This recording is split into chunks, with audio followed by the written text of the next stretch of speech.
இப்போ நான் எங்கே நிற்கிறேன்னு சொன்னால் வவுனியாவில் பண்டவளத்தில் நிற்கிறேன். இங்கேருந்து நான் அங்கே போக போகிறேன்னு சொன்னால் வவுனியாவில் இருக்கிற பேராறு நீர்த்தேக்கம், அதாவது பேராறு டேம் என்ற இடத்துக்கு தான் போக போகிறேன். அது வந்து ஈச்சங்குளம் ரோட்டில் இருக்குது.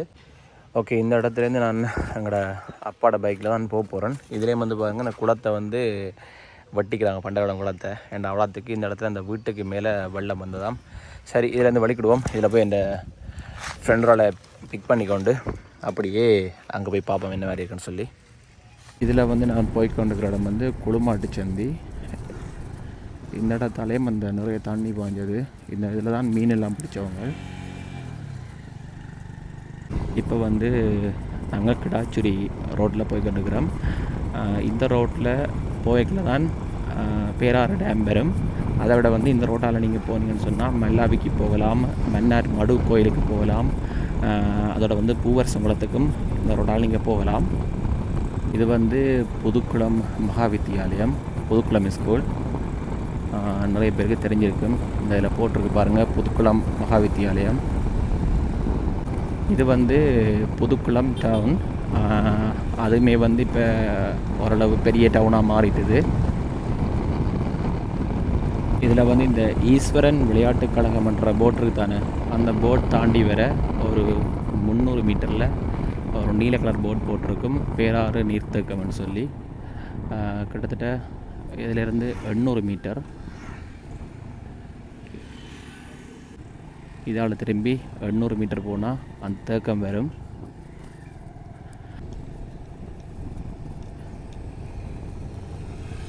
இதான் இந்த தண்ணியை சுத்திகரித்து மக்களுக்கு அனுப்புகிற அந்த வாட்டர் ட்ரீட்மெண்ட் பிளான்ட்.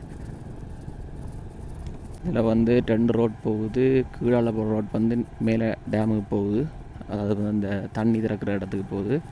கீழால் போகிற ரோட் வந்து தண்ணி விழுகிற இடத்துக்கு போகுது. மேலால் வந்து போகலாது என்ன சொன்னால் செக்யூரிட்டி கார்டு அதில் போட்டிருக்கு. ரோட் எப்படின்னு சொல்லி ஃபுல்லாகவே கிடங்கு ரோட். காரில் வரையிலாது, பைக்கில் மட்டும்தான் இந்த இடத்துக்கு வரக்கூடிய மாதிரி இருக்கும். இது கிட்டத்தட்ட நான் நினைக்கிறேன் ஒரு 5 வருஷத்துக்கு முன்னுக்கே வந்திருக்கிறேன். அதாவது வந்து ஒவ்வொரு முறையும் தண்ணி பாயக்கில் வாருது. இப்போ கிட்டத்தட்ட நான் வந்து ஒரு 3 வருஷம் இருக்கும். இப்போ என்ன மாதிரியான நிலைமையில் இருக்கோ தெரியல, போய் பார்ப்போம். முந்தைய அடிக்கடி வாருது. இடத்துல வந்து பாருங்கள், செக்யூரிட்டி இது போட்டிருக்கு. மேலால் வந்து நீங்கள் இதால் போகலாது, முந்தி போகலாம். இப்போ ஃபுல்லாக அந்த இடம் வந்து ஃபுல்லாகவே க்ளோஸ் ஆகிட்டுது. இதில் வந்து கொஞ்சம் பைக் எல்லாமே நிற்கிது. நான் நினைக்கிறேன் மீன் பிடிக்கிறாங்க போல். இந்த இடத்துல எல்லாம் குறைஞ்சது 20 அடி 30 அடி தண்ணி வாங்கியிருக்கு. ஏனண்டா அப்படி ஒரு வெள்ளம் தான் இந்த இடத்துல வந்தது. அங்கே நின்று மீன் பிடிச்ச நிற்கிறாங்க பாருங்க. 8.9 அடி, 2.7 மீட்டர். அண்டா இதுலேயே 9 அடின்னு சொன்னால் இதுக்கு மேலால் தண்ணி போயிருக்கு. இருந்தால் இங்கே போயிருக்கு. அப்போ நான் நினைக்கிறேன் ஒரு அப்படி ஒரு 15 அடி 20 அடி கிட்ட தண்ணி போயிருக்கும் இந்த இடத்துல. இந்த இடத்துல வந்து அந்த டேமோட பின்பக்கம், அதாவது பேராறு டேமோட பின்பக்கத்தில் வந்து இப்போ வரை பார்க்க போகிறேன். பாருங்கள் எந்த பெரிய டேமுண்டு.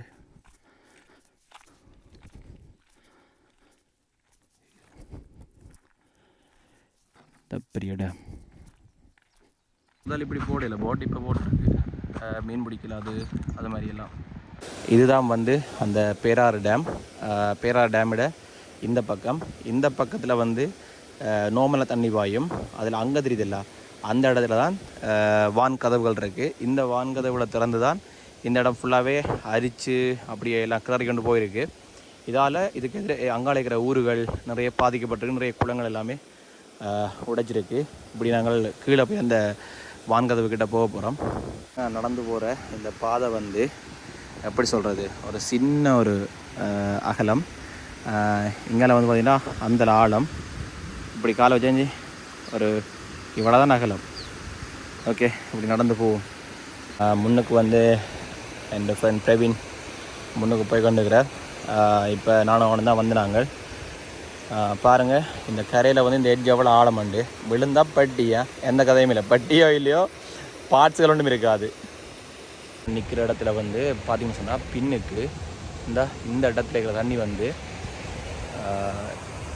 இங்கே இருக்கிற தண்ணி இப்படியே இங்கே வரைக்கும் மேலால் பாஞ்சிருக்கு. இதில் வந்து பாருங்கள், இப்படியே இந்தலாம் நீட்டுக்கு இந்த வான் கதவு இருக்குன்னு சொல்லி அதாவது இந்த பேராறு நீர்த்தக்கத்து இந்த வான்கதவு அங்கேருந்து வர தண்ணி இப்படியே ஓவர்ஃப்ளோ ஆகி இதுக்கு வெளியால் இந்த கட்டுக்கு வெளியால் வந்து இங்கால இருக்கிற இந்த இடங்கள் எல்லாமே ஃபுல்லாக கம்ப்ளீட்டாக அரிச்சுட்டு போயிட்டுது.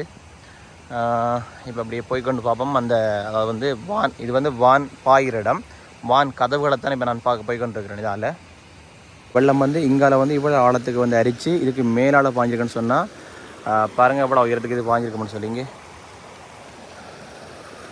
அதில் வந்து இதில் பாருங்கள் இந்த என்ன சொல்கிறது கம்பியால் பின்னி விலை மாதிரி வச்சு தண்ணியை திருப்பி விட்டுருக்கேன்னு சொன்னால் இங்காலையுமே அரிப்புக்குள்ளாகக்கூடாதுன்னு சொல்லி இதில் வந்து செய்கிறது தான் பேராறு நீர்த்தக்கத்தின் 3 பெரிய வான் கதவுகள். இந்த கதவுகளுமே அன்றைக்கு முற்றும் முழுதாக திறந்திருந்த வேளாம் தண்ணி பாய்கிறதுக்காக. என்ன மாதிரியான ஒரு சேஃபான ஒரு வாய்க்கால் செஞ்சுருக்கேன்னு சொல்லி கல்லுகளை வந்து நெட்டால் பின்னி ஒரு சின்ன ஒரு வாய்க்கால் அமைச்சிருக்கணும்னு சொன்னால் மண்ணரிப்புக்கு உள்ளாகக்கூடாதுன்னு சொல்லி. ஏன்னா மண்ணரிப்பு இதுக்கு பிறகு ஏற்பட்டால் ஃபுல்லாக அந்த டேமில் இருக்கிற அந்த வான் கதவுகளுக்கு பாதிப்புன்றதால ஏன்னா ஃபுல்லாகவே அரிச்சு கொண்டு போயிருமன்றதால. இப்போ நாங்கள் வந்து இந்த வாய்க்காலை கடந்து அங்கால போகணும். இப்போ அதெல்லாம் நடந்து போயிட்டுருக்கிறேன். என் அங்கால போனால் தான் கிட்ட போய் அந்த வான் கதவுகளை பார்க்கலாம். இப்போ தடியை வச்சு செக் பண்ணி பார்க்க போகிறான். என்னென்னு சொன்னால் இதை நாங்கள் எப்படி தாண்டலாமண்டு. ஐயோ என்ன இவ்வளோ ஆழமா? முழங்காலுக்கு மேலே நிற்கி தண்ணி. அந்த சின்ன பொடியை நிற்கிறான். அதில் பார்த்தா தெரியும் அந்த வான் கதவு இவ்வளோ உயரமானதுன்னு சொல்லி. கிட்டத்தட்ட அவனே ஒரு 3 அடி இருக்கும். வான் கதவு நாளைக்கு ஒரு 15-20 அடி இருக்குன்னு நினைக்கிறேன். அப்போ அவ்வளோ தண்ணியும் பாய்க்கல. இங்கே எப்படி இருக்கும்? இதைத்தான் தாண்டி போக போகிறோம். அப்படியே பாருங்கள் இங்கால ஃபுல்லாகவே அரிச்சு பிரித்து மேய்ஞ்சிருக்கு. இப்போ வந்து ஒரு பெரிய ஆறை நான் முழுக்க போகிறேன்.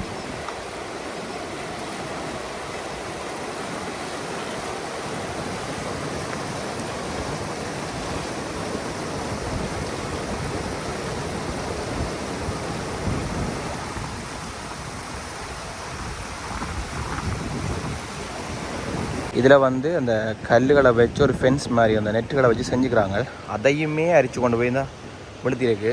அதோட இருந்தால் இதுலேருந்து வந்த தண்ணி கிட்டத்தட்ட இந்த மரத்துக்கு மேலே பாஞ்சிக்கணும்னு சொன்னால் நினச்சி பாருங்க இந்த போசா பாஞ்சிருக்குமென்னு சொல்லி விஷயம் காட்டணும்னு நினச்சி என்னென்னு சொன்னால் மலையக மக்கள்கிட்ட மண் சரிவுக்கான காரணம் என்னென்னு சொன்னால் இதில் பாருங்கள் இந்த தண்ணியெல்லாம் உள்ளே போகுது தானே. அப்படியே போனால் பாருங்கள் இங்கால தண்ணி இல்லை.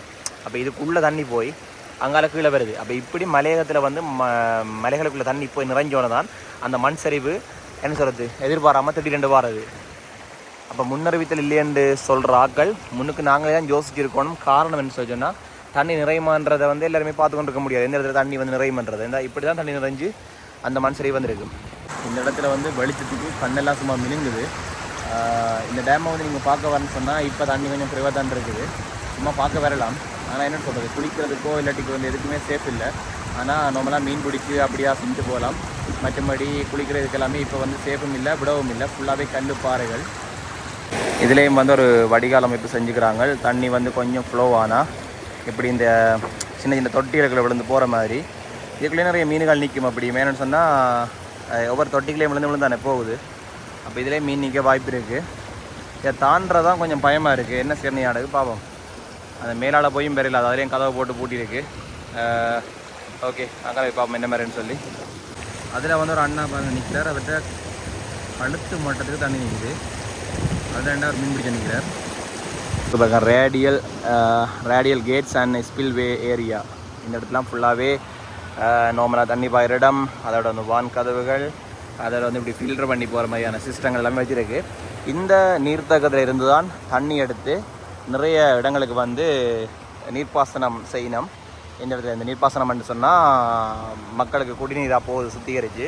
அது பெரிய ப்ரொஜெக்ட் உண்டு. பேராறு நீர்த்தக்கம் ப்ரொஜெக்ட்னு அடித்தாலே அது வரும். இதில் வந்து பாருங்கள் ஒரு மீன் ஒன்று பிடிச்சி கொண்டு போட்டுக்கிறார். தம்பி காட்டுறா மீனை அடுத்து கையில் காட்டு.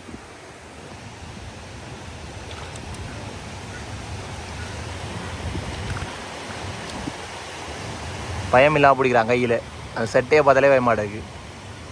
காட்டு இந்தா ஜப்பான் மீன் போகிறடக்கா. ஜப்பானாடா என்ன மீன்? அந்த அதுலேயே வந்து பாருங்கள் போட்டிருக்கு ஃபிஷ் லேடர்னு சொல்லி. ஃபிஷ் லேடர்னு போட்டிருக்கு. அதுக்குள்ளே வந்து ஒவ்வொரு தொட்டிக்குள்ளேயும் வந்து மீன் இறங்கி இறங்கி தான் அதால் போகும். அப்போ அதுக்குள்ளேயே நிறைய மீனிக்க வாய்ப்பு இருக்குது.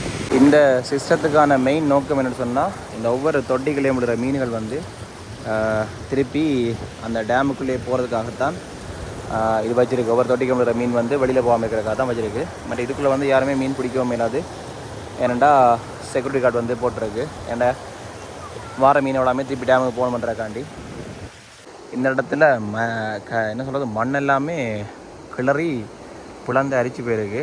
இதுன்னு பார்த்தா ஃபுல் வியூ தெரியும். இந்த டேமோட 3 வான்கதவுகள், அந்த ஃபுல் ஸ்பில்வேட ஃபுல் வியூ தெரியும்.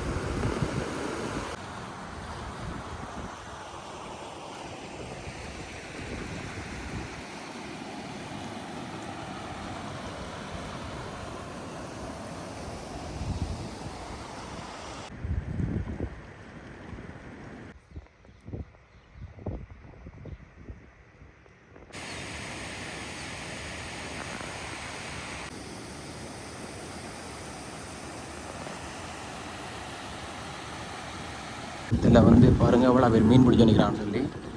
எவ்வளோ பேர் நிற்கிறான். ஆமாம், ஆட்டோ பைக் அதுன்னு சொல்லி எல்லாத்துலேயும் வந்து மீன் பிடிச்சி நிற்கிறாங்க.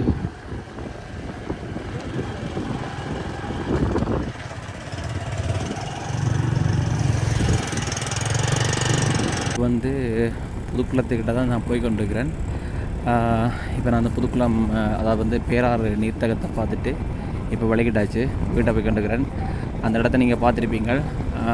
என்ன சொல்கிறது, அது நல்லா தண்ணி பாயிற டைம் போய் பார்த்துருந்தா செம்மையாக இருந்திருக்கும்.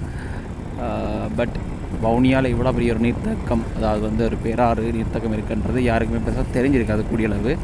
அதோட வந்து இந்த தேக்கத்தால் பயன்படுறாங்களும் நிறைய பேர். ஓகே, இன்னொரு வீடியோவில் சந்திப்போம்.